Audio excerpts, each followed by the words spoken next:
আসসালামু আলাইকুম গাইস, আশা করি সকলে ভালো আছেন। আপনারা দেখছেন AC Acton Bangla YouTube channel. তো আপনারা দেখতেছেন এসির বিভিন্ন সমস্যা বা কাজ নিয়ে ভিডিও। তৃতীয় পর্ব, আজকে তৃতীয় ক্লাস। আমরা তৃতীয় ক্লাসে জানবো কোন এসি কেমন এবং কোনটা কিভাবে কাজ করে, সিস্টেমটা কেমন, অর্থাৎ কয়েক প্রকার এসি দেখানো হয়েছে। আমরা 2 পর্ব এগিয়ে যাচ্ছি, এবার তৃতীয় পর্বে যাব। কোন এসি কীভাবে কাজ করে, কোনটা কীরকম দেখতে, সেইগুলো নিয়ে আজকের ভিডিও। তবে ভিডিওটি সম্পূর্ণ দেখার অনুরোধ রইল। যারা নতুন তাদের জন্য ভিডিও, যারা কাজ জানেন শিখেন তাদের জন্য নয়। প্রথমে আমরা জানছিলাম যে speed type AC, window type AC, package type এবং সেন্ট্রাল এসি, 4 প্রকার এসি সাধারণত সচরাচর বেশি ব্যবহার হয়ে থাকে। এই 4 প্রকার এসি নিয়ে আমরা আলোচনা করতে থাকব। যারা নতুন তাদের কাজ শেখার জন্যই আসলে ভিডিওগুলো করা হয়, এছাড়া কোনো উদ্দেশ্য নয়। ভিডিওটি ভালো যদি লাগে ভিডিওতে একটি লাইক দেবেন এবং চ্যানেলটি সাবস্ক্রাইব করবেন আর পাশেই থাকবেন। তা আমরা serial by serial, step by step চলে যাব। প্রথমেই আমরা যাব হচ্ছে 1 নম্বর স্পিড টাইপ এসি, অর্থাৎ এই যে দেখতে পাচ্ছেন এটা হচ্ছে speed type AC. Speed type AC হচ্ছে একটি ইনডোর ইউনিট থাকবে, একটা আউটডোর ইউনিট থাকবে, যে এইগুলো হচ্ছে স্পিড টাইপ। এই দেখতে পাচ্ছেন স্পিড টাইপের একটা হচ্ছে ইনডোর ইউনিট, একটা আউটডোর ইউনিট থাকবে। এই যে এটা হচ্ছে ইনডোর ইউনিট, এই যে ডাইন পাশেরটা হচ্ছে আউটডোর ইউনিট। এটা হচ্ছে স্পিড টাইপ এসি। এখন স্পিড টাইপের মধ্যে কয়েক প্রকার এসি আছে, অর্থাৎ মডেলটা চেঞ্জ। স্পিড টাইপের মধ্যে বিভিন্ন মডেল হয়ে থাকে। তো স্পিড টাইপ এটা হচ্ছে আপনার 2.5 টন একটা এসি, অর্থাৎ 2.5 টন জেনারেলের একটা এসি। এই যে ইনডোর, এটা বাম পাশেরটা ইনডোর, ডান পাশেরটা ছিল আউটডোর।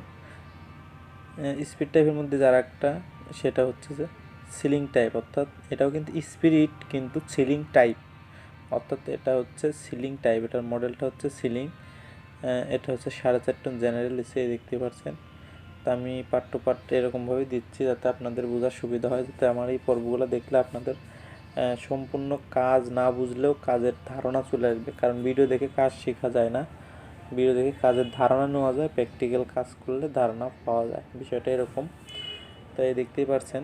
তা আপনারা 2-4 মিনিট ধৈর্য সহকারে ভিডিওটা দেখুন, স্কিপ করে গেলে কিছুই বুঝতে পারবেন না। এটাও কিন্তু স্পিড টাইপের মধ্যে, এটা হচ্ছে ক্যাসেট টাইপ, অর্থাৎ এসি স্পিড কিন্তু মডেলটা হচ্ছে ক্যাসেট টাইপ। এটা বুঝতে হবে, সিস্টেম একই, অর্থাৎ মডেল চেঞ্জ হয়ে যায়। স্পিড টাইপই সিস্টেম, কিন্তু এটা হচ্ছে ক্যাসেট টাইপ, অর্থাৎ এক এক জায়গায় এক এক রকম লাগানো হয়। অনেক জায়গায় সিলিং করলে, এই এসিটা লাগালে সিলিংয়ের ওখানে লাগালে আপনার সুন্দর মতো হয়। এছাড়াও কিন্তু ক্যাসেট টাইপের আপনার অনেক আছে, ডাক সিস্টেম আছে, বিভিন্ন সিস্টেমের কিন্তু হয়ে থাকে স্পিড টাইপের ইনডোর। অনেক জায়গায় ডাক ইনডোর ব্যবহার করা হয় স্পিড টাইপ এসিতেই। যেখানে অসুবিধা সেই সব জায়গায় এরকম এসি ব্যবহার হয়। দেখতে পাচ্ছেন এই যে আউটডোর ইউনিট, এই যে এটা কিন্তু স্পিড টাইপের, এই যে আউটডোর, এই যে দেখতেই পাচ্ছেন এই যে আউটডোর ইউনিটগুলা। ভিডিওটা ধৈর্য সহকারে দেখুন, পার্ট টু পার্ট সবই বুঝতে পারবেন। আর ভিডিওটা ভালো লাগলে অবশ্যই চ্যানেলটি সাবস্ক্রাইব করুন এবং একটি লাইক দিয়ে যাবেন আর পাশেই থাকবেন। দ্বিতীয়তে আমরা জানবো হচ্ছে window type AC. Window type এসির সকল অংশে একটি কেসিং আবদ্ধ থাকে এবং জানালার সমান উচ্চতায় স্থাপন করা হয়, এটাই হচ্ছে উইন্ডো টাইপ এসি। তাই যে উইন্ডো টাইপ এসি, এই দেখতে পাচ্ছেন এটা কিন্তু উইন্ডো টাইপ, একটার মধ্যেই সব। এটার মধ্যে আউটডোর ইনডোর একই। এই যে পোর্টেবল এসি, এটাও কিন্তু উইন্ডো টাইপের মধ্যেই। পোর্টেবল এসি যেগুলো আপনার রুমের মধ্যে বসানো হয়, এই যে উইন্ডো টাইপ এসি দেখতে পাচ্ছেন। এগুলো কিন্তু একটা জায়গায়, মানে এখানেই ইনডোর, এখানেই আউটডোর, এখানেই কম্প্রেসার, এখানেই সার্কিট, এখানেই কন্ডেন্সার, এখানেই ইভাপোরেটর, অর্থাৎ একটা ইসের মধ্যে, ইউনিটের মধ্যে সবগুলো। আর এগুলো কিন্তু 2 থেকে 2.5 ফিট উচ্চতায় লাগানো হয়। এটা আস্তে আস্তে একটু ব্যান্ড হয়ে যাচ্ছে, কারণ এটার শব্দটা কানে লাগে রাত্রে, এই কারণেই। তাছাড়া এসি অনেক ভালো মানের। তৃতীয়তে আমরা জানবো package type AC. Package type যে সকল এয়ার কন্ডিশনার 5 থেকে 100 টন বা তার অধিক ক্যাপাসিটি সম্পূর্ণ অংশ একটি কেসিনে আবদ্ধ থাকে, তাকে প্যাকেজ টাইপ এয়ার কন্ডিশনার বলা হয়। এই দেখতে পাচ্ছেন, এই যে এটা কিন্তু আমরা চিলার, সাধারণত চিলার মতো বলে থাকি, বা চিলার না কিন্তু প্যাকেজ টাইপ। এটার এই যে আউটডোর সাইড, এটা ডাইন পাশেরটা কিন্তু ইনডোর সাইড, মানে একটা ইসের মধ্যে, কেসিংয়ের মধ্যে থাকবে সম্পূর্ণ কিছু, তার কম্প্রেসার, কন্ডেন্সার, এগুলোই কিন্তু হচ্ছে আপনার প্যাকেজ টাইপ এসির চিত্র। প্যাকেজ টাইপ এসি এগুলোর কিন্তু কিছু ইনডোর এরকমও ব্যবহার করা হয় অনেক ক্ষেত্রেই। অনেক সময় এই যে ভিতরের সিস্টেমটা কিন্তু যে এরকম, পাইপের যে ভিতরের যে অংশ অর্থাৎ কম্প্রেসারের।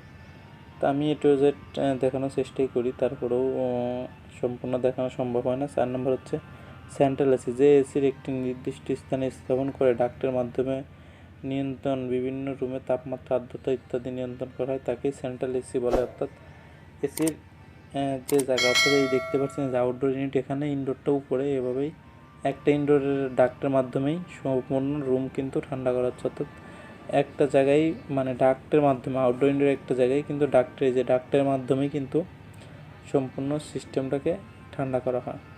এই দেখতে পাচ্ছেন এক জায়গায় ইনডোর, এক জায়গায় আউটডোর, তো এইভাবেই কিন্তু ডাক্টের মাধ্যমে রুমে ঠান্ডা করা হয়। এই যে দেখতে পাচ্ছেন, এই যে এটা কিন্তু এখানে ড্রয়িং করে দেওয়া হয়েছে একদম ঘরের ভিতরে কীভাবে। চতুর্থ ক্লাসে থাকবে এসির বিভিন্ন সমস্যা নিয়ে আলোচনা। অর্থাৎ এসির কোন পর্ব আসবে বলা যাবে না, কিন্তু কুই আসবে বলা যাবে না, কিন্তু যে কোনো একটা সমস্যা বা যে কোনো একটা বিষয় নিয়ে আলোচনা হবে। আর ভিডিওটি যদি ভালো লাগে অবশ্যই চ্যানেলটি সাবস্ক্রাইব করুন এবং একটি লাইক দিয়ে যাবেন, আর সাথেই থাকবেন। আপনারা ভিডিওটা সম্পূর্ণ দেখার চেষ্টা করবেন সবসময়, তাহলেই ভালোভাবে বুঝতে পারবেন। ধন্যবাদ ভিডিওটি দেখার জন্য।